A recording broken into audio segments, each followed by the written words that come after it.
My reading and writing journey started very early on when I was just 31 days old. In my culture, when a baby's 31 days old, we have a big celebration. Friends and family gather, eat, and relish the child with gifts. But the most important part is the ceremony of pouring various items over the baby's head, gently of course. Each of these items represents a possible attribute that is believed to be seen in the baby's future. For instance, food represents the love for food, money represents the need for wealth, and so on. I had picked up a pencil, signifying the bond I would prove to have with education.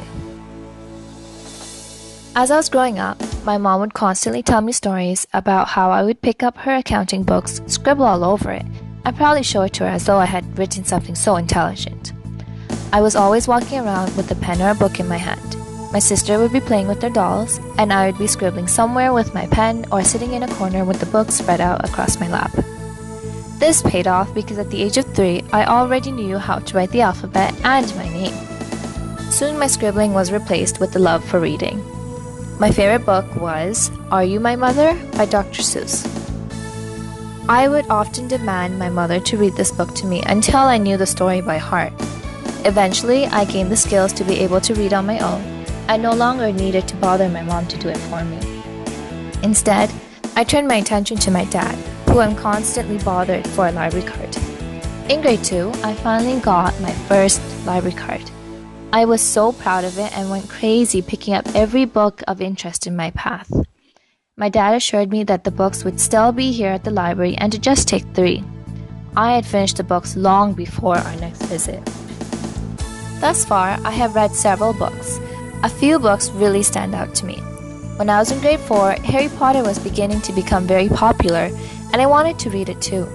I took it out of the library and sat on the couch to read it. The words were tiny. At this time, I really wanted glasses, so I remember pretending to struggle with reading the book because of the tiny font. And I received the glasses I didn't really need. But that's another story for another time. Growing up, my favorite authors were Robert Munsch, Eric Walters, Norma McClintock, and Sophie Kinsella.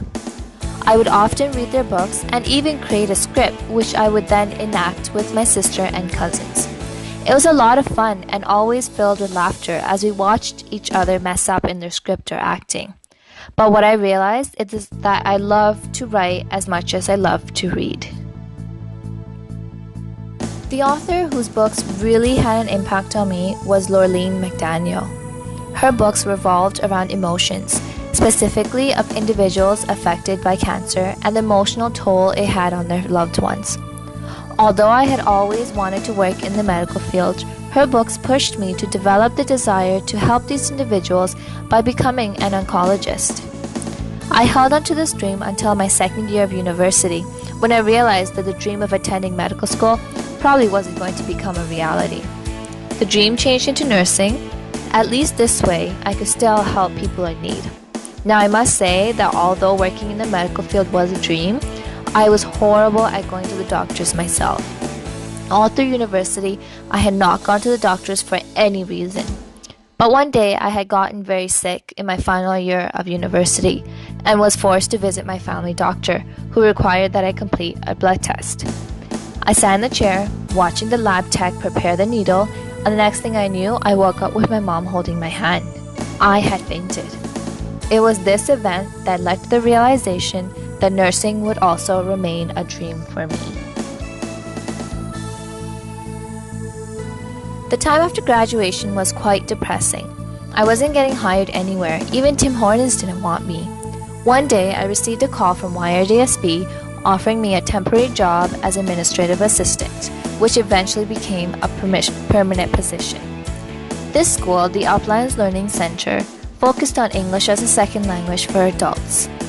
It was here that I learned about teaching English as a second language and continued my education in TESOL while working full-time. I taught for about 3 years when my vice principal pulled me aside and suggested that I continue my education and obtain my OCT qualifications. I had also heard this from my TESOL professor as well as a few of my family members, so I decided to give it a try, despite my strong belief that I would not get in. But I did. And this is where a new chapter begins. I hope to do many great things and help out many children and families with the skills and knowledge I acquire.